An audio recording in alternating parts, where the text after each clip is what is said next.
God aften og velkommen til Physics News. I aften vil vi snakke om de 3 former for energi, der findes. Jeg vil starte med at fortælle jer kort om mekanisk energi. Mekanisk energi defineres som summen af potentiel og kinetisk energi. Hvis vi kigger på formlen heroppe, så er det illustreret. En anden måde, hvorpå man også kan udregne mekanisk energi, det er ved hjælp af den her formel. Hvis vi starter med at gange massen med farten i anden, dividerer vi det med 2, og så plusser vi det med tyngdeaccelerationen, og så ganger vi det med højden og ganger det med massen igen, og således finder vi så ud af, hvad den mekaniske energi er. En anden energiform, som vi har, det er termisk energi. I dagligdagen bliver termisk energi ofte omtalt som varme eller varmeenergi eller temperatur. Det er en energiform, som bliver lagret i atomers og molekylers uordnede bevægelse. Den beskrives med enheden, som vi kalder for joule, og det skriver vi bare som et j. Og et stofs termisk energi bliver defineret, som I kan se her, hvor det her det er den termiske energi, og her der har vi massen. Og C, den står for middelværdi for termisk energikapacitet, og hvor vi så siger T, det står for den absolute temperatur. Ja.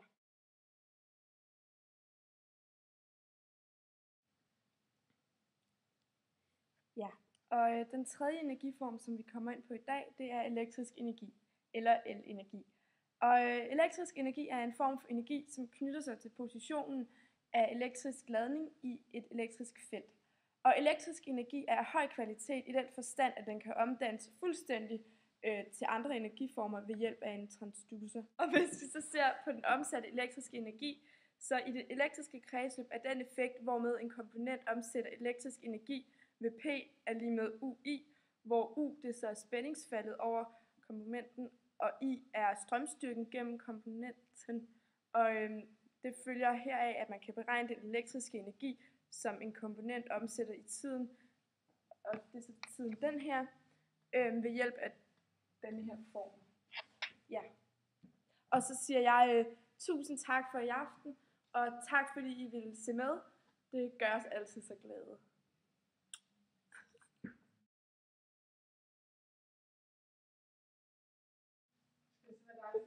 Okay, godt! Okay, er I klar? Jeg er klar. Okay.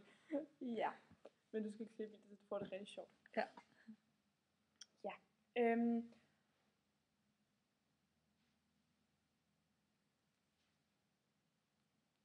Men Emma, hvad står E, P og T for? Jeg skal bare sige. Ja. Vi går herover, så prøver vi at lave det sådan. Okay.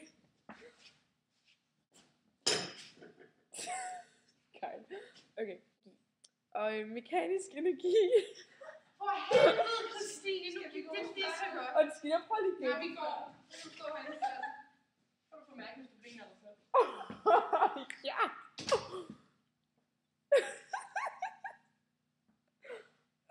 Okay.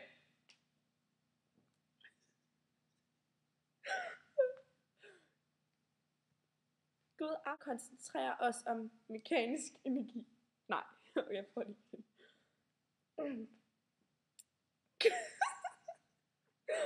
Okay. God aften og...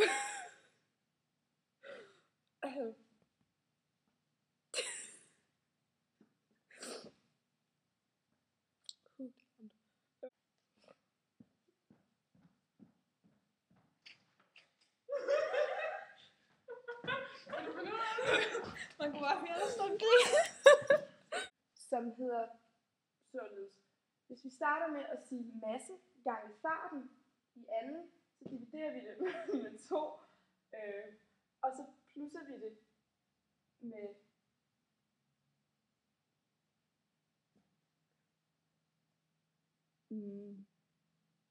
okay, tyngdeacceleration. Okay, ja. Ja.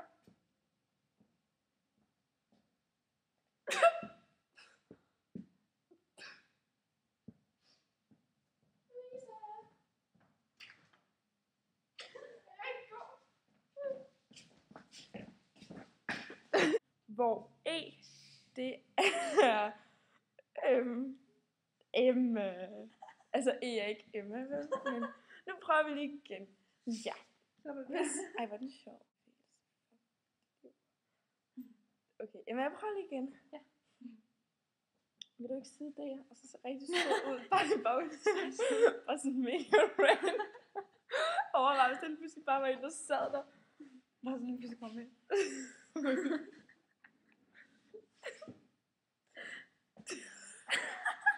Ej, det kunne være så Skal jeg egentlig bare køre ind i kameraet? Jeg kan også bare vælte. Okay. Der kommer flyvende ind over dig. Ja. Ja, en anden form for energi, som... Jeg kan ikke tage det seriøst. Jeg skal bare holde på med face, så bliver det sjovt. Ja. En anden... Okay, en anden form for energi, vi har, det er termisk energi. Og i dagligdagen, der bliver termisk energi omtalt som varmeenergi, eller varme, eller blot temperatur. Termisk energi er en energiform, som ligger i lageret i atomers og molekylers uordnede bevægelse. Og den beskrives med S. David så? Jo. Jo. Kom op ned på tavlen af. Også fordi så kan jeg ikke selv... Kan man se hele tavlen på skærmen? Hvordan gør man? Nej, det kan man ikke. Det kan man ikke. Så Skal jeg stå her? Så kan man godt fornemme, at hvis der kommer noget. Lad os bare sådan stå med 2 random ben. Så skal vi starte forfra. Eller bare energi. Nej. Okay, jeg prøver. Så kan man bare... Au. Okay, vi prøver lige igen.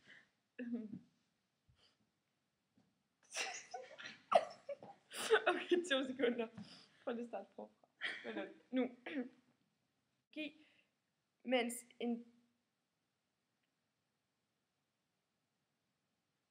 bortdræning af varme formindsker den. Hvis bevægelsen hos de enkelte atomer i et stof er 0, så må det er en energiform, som ligger i lageret i atomers og molekylers uordnede bevægelse. Men der står ikke der står ligger lageret. Nå, lageret. Nej, du bare læst videre, så klipper vi det. Nej, okay. Ja. Lageret. Okay. Ligger lageret. Okay, skriv elektrisk energi ved hjælp af en formel, så kan vi bruge den her. Ej. Skulle du ikke sige alle de der linjer der, eller? Hvad for nogle linjer? Dem der. Squid.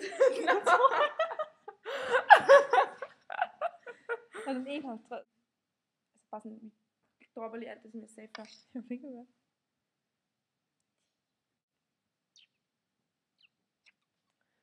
Ja, givet ved hvor U er spændingsfaldet over Jeg forsvinder. Ej, okay, nu skal jeg nok tage mig sammen.